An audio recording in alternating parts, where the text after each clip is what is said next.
Bismillahirrahmanirrahim. Assalamualaikum warahmatullahi wabarakatuh.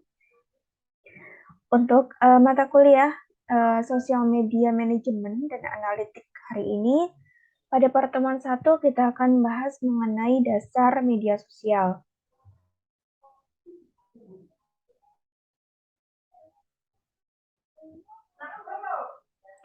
Kemudian apa sih itu media sosial?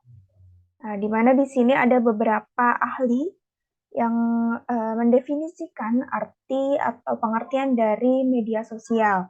Di mana yang pertama itu menurut KBBI, yang mana media sosial merupakan laman atau aplikasi yang memungkinkan pengguna dapat membuat dan berbagi isu atau terlibat dalam jaringan sosial.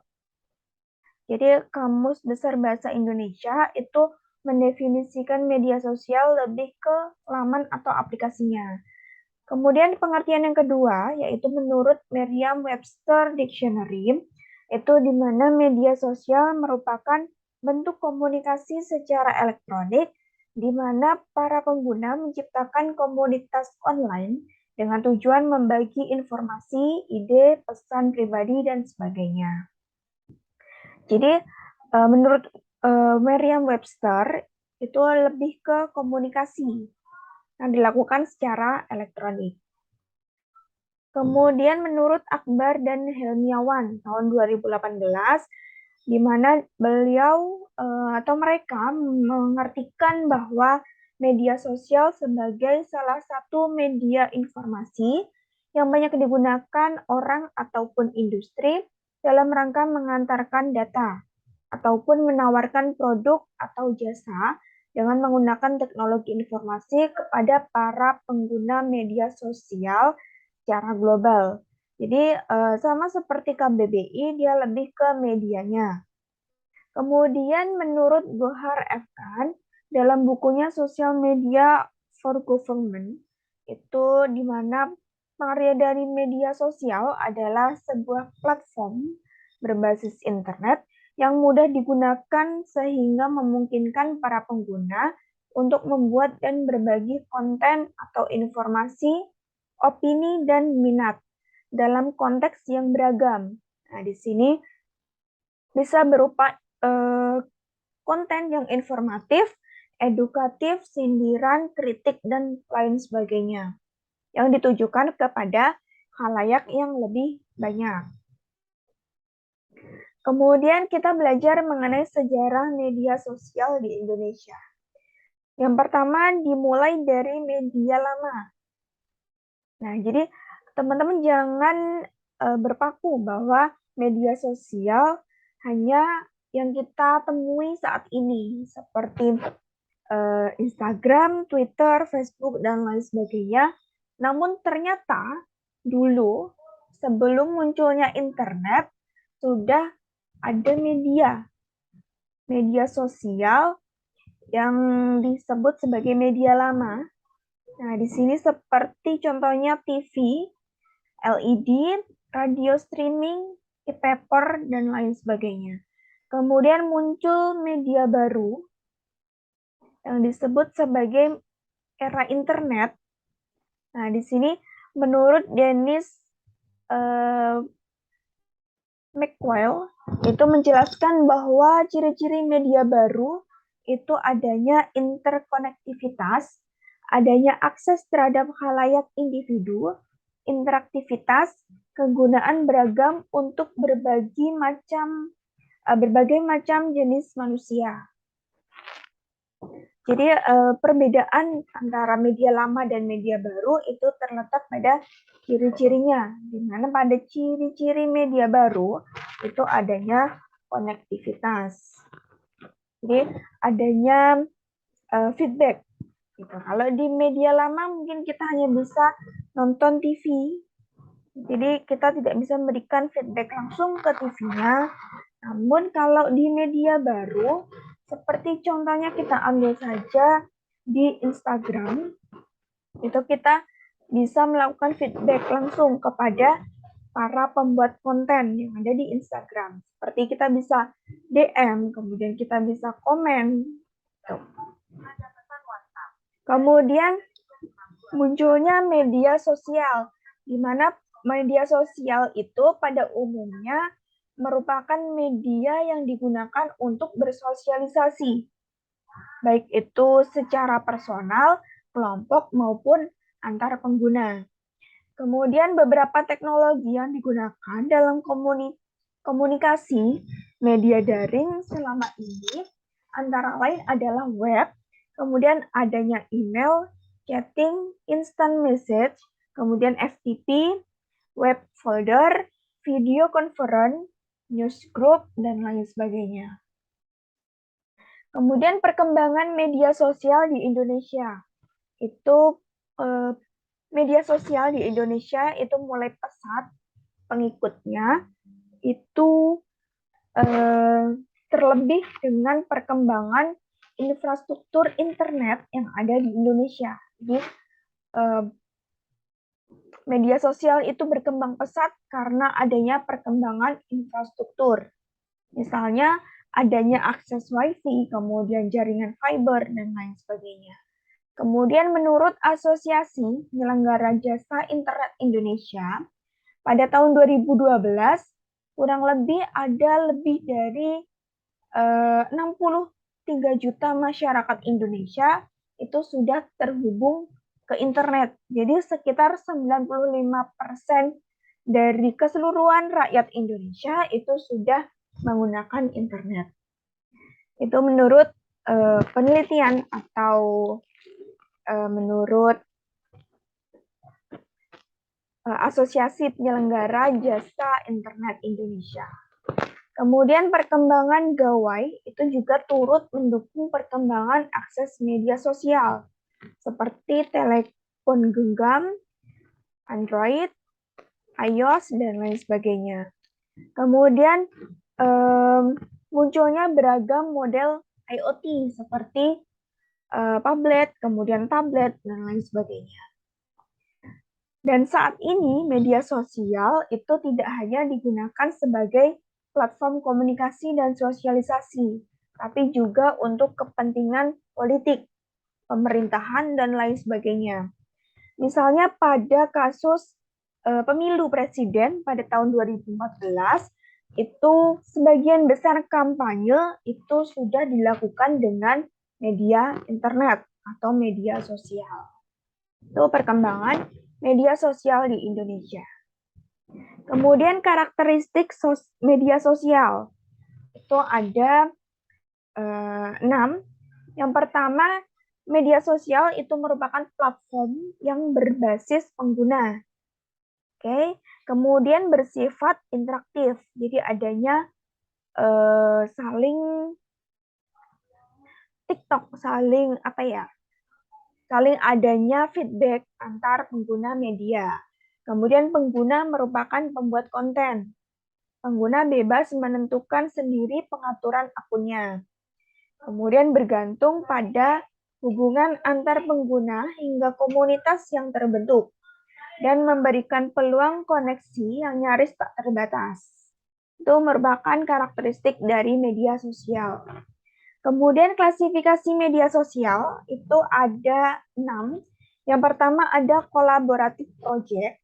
Jadi kita bisa mengerjakan project secara kolaborasi, secara teamwork. Itu misalnya di sini ada platform Wikipedia. Kemudian klasifikasi yang kedua itu blog dan microblog. Itu misalnya Twitter. Kemudian konten community itu YouTube, Pet. Kemudian social network site itu Facebook, WeChat, dan WhatsApp. Kemudian virtual game world itu misalnya World of Warcraft. Kemudian virtual social world itu misalnya Second Life. Itu klasifikasi media sosial. Kemudian fungsi dari media sosial itu sendiri. Di sini misalnya ada sharing. Jadi kita bisa melakukan sharing atau berbagi informasi, berbagi konten. Kemudian ada presence. Presence itu kehadiran. Jadi teman-teman bisa melakukan presensi di media sosial seperti itu. Kemudian relationship itu merupakan hubungan. Jadi kita bisa saling terhubung antar anggota keluarga, kemudian kerabat yang mungkin jaraknya lebih jaraknya jauh dari kita. Gitu. Kemudian ada reputation. Reputation itu merupakan reputasi. Jadi misalnya kalau media sosial ini digunakan oleh perusahaan itu kita bisa membuat media sosial atau mengatur sedemikian rupa media sosial kita agar reputasi dari perusahaan itu tergambarkan gitu. Kemudian identify itu merupakan identitas, hampir sama dengan reputasi, di mana ketika kita punya media sosial, itu media sosial itu yang mewakili kita, menjadi identitas kita. Gitu. Kemudian conversation itu percakapan, jadi kita bisa menggunakan sosial media untuk chatting gitu ya bersama dengan teman kita. Kemudian grup itu merupakan kelompok. Jadi kita bisa membuat komunitas dengan media sosial. Kemudian fungsi lain dari sosial media itu misalnya di sini ada publish. Nah, untuk publish misalnya kita mau publish blog, microblog, stream, Wikipedia dan lain sebagainya. Kemudian kita bisa sharing video, foto, musik, link, dan lain sebagainya melalui media-media ini. Misalnya di sini ada YouTube, kemudian Instagram, dan lain sebagainya. Kemudian kita bisa diskusi, kita bisa saling komen, kemudian kita bisa membuat Q&A seperti itu melalui media ini. Kemudian commerce itu kita bisa memberikan review, inspiration, dan juga shopping. Kemudian location itu kita bisa berbagi lokasi dengan media. Misalnya di sini ada Yelp, kemudian ada Eventful, dan lain sebagainya. Kemudian kita bisa melakukan network atau jaringan sosial gitu ya, berbagi jaringan dengan Personnet, kemudian dengan Pro, Mobile, dan tools lainnya. Misalnya di sini ada media, Ring, dan lain sebagainya. Itu fungsi lain dari media sosial. Kemudian manfaat media sosial itu untuk individu. Yang pertama kita sebagai individu bisa memanfaatkan media sosial untuk kebutuhan pribadi. Misalnya, kemudian pengembangan kreativitas, misalnya teman-teman punya hobi menulis, bisa teman-teman masukkan di tulisan-tulisan teman-teman itu di media sosial pribadi. Kemudian ada yang punya hobi misalnya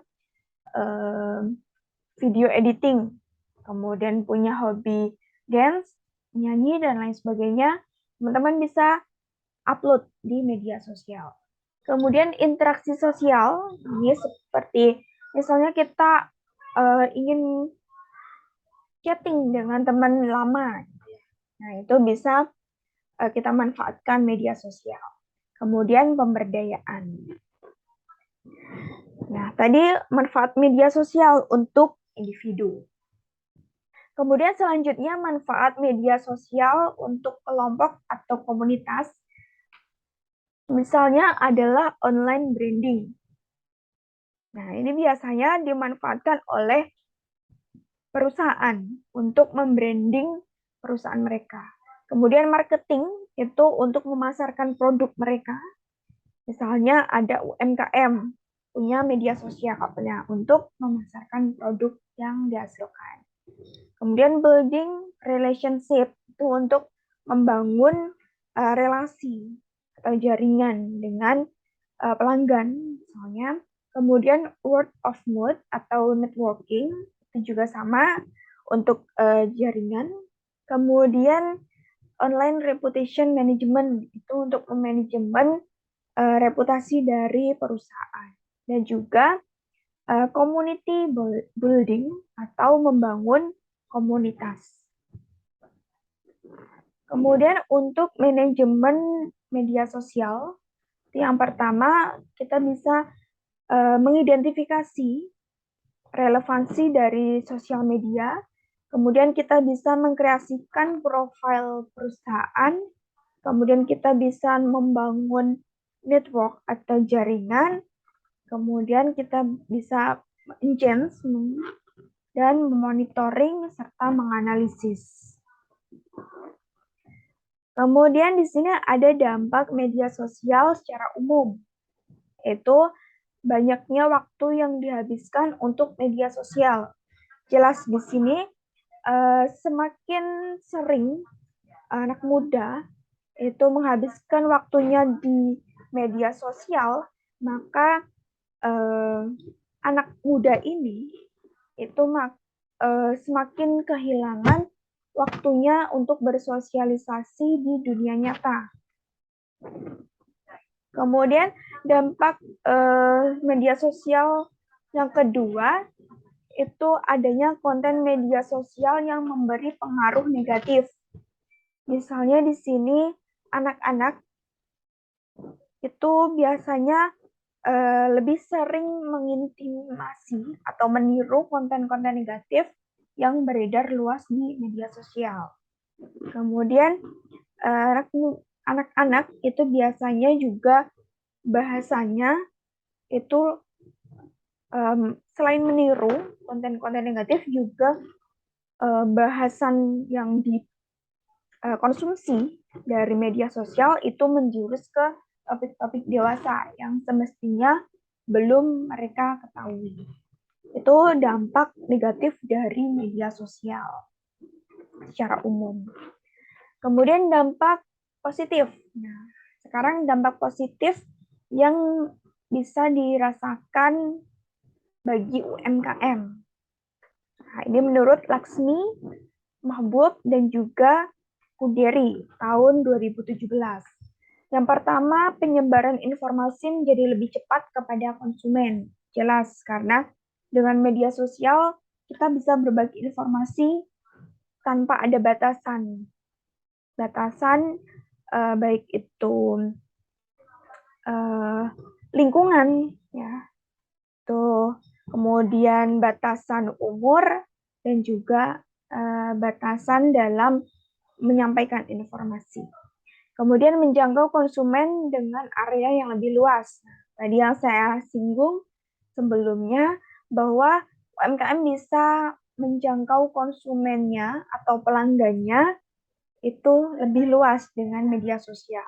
Kemudian teknologi merupakan aset untuk bisnis dan memberikan lebih banyak pilihan dengan mengkreasikan media, baik itu kombinasi dari audio, visual, teks, dan media interaktif.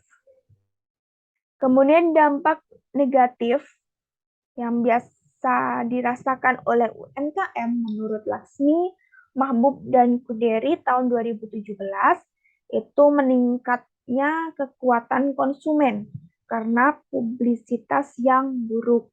Ketidakpuasan konsumen menjadi lebih cepat menyebar. Nah, misalnya di sini ternyata selain kita bisa mengirim informasi menjadi lebih luas ke konsumen, ternyata konsumen juga lebih mudah untuk menyampaikan ketidakpuasannya. Misalnya, konsumen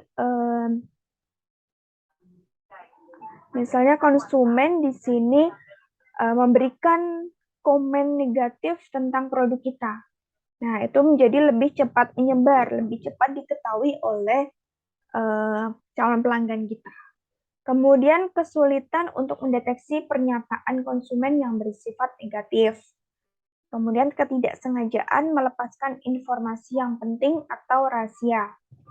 Kemudian adanya kesulitan untuk memonitor aktivitas sosial media dari karyawan dan mencegah untuk membuat pernyataan tanpa autorisasi.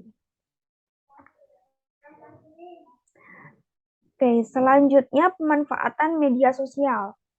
Itu pada UMKM itu membantu meningkatkan volume penjualan. Nah, yang paling besar dirasakan itu sekitar 10-15% dari volume penjualan. Itu menurut teori atau menurut penelitian dari Purwidiantoro, Kristanto, dan juga Hadi tahun 2016. Kemudian sosial media marketing itu menjadi lebih efektif untuk membangun kesadaran merek dan pengembangan reputasi merek serta meningkatkan penjualan. Itu menurut Pentina, Koch, and Lee tahun 2012. Kemudian pemasaran lewat media sosial berbasis digital itu juga menjadi tren marketing yang banyak digunakan saat ini. Ini menurut Kurniawan et al. Tahun 2021, Sari dan Setiana tahun 2020, dan Wulandari dan Setiana tahun 2018. Jadi ternyata selain dampak negatif, juga banyak pemanfaatan dari media sosial ini yang bisa dimanfaatkan oleh para pelaku bisnis. Kemudian dampak media sosial dalam beberapa sektor. Nah, tadi kita sudah membahas mengenai dampak positif maupun negatif dari media sosial untuk pelaku bisnis, lebih tepatnya ke UMKM. Sekarang kita akan lebih mengenal mengenai dampak media sosial dalam berbagai sektor. Yang pertama adalah untuk masyarakat umum, di mana media sosial ini itu memudahkan mereka dalam berhubungan dan berinteraksi satu sama lain.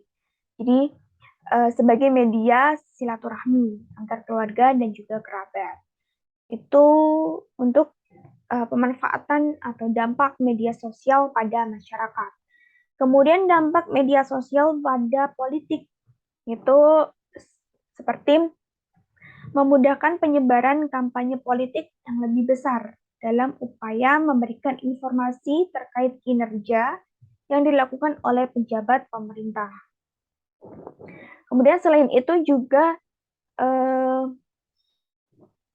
para netizen atau pengguna sosial media itu bisa mengetahui informasi politik yang sedang terjadi di negara kita.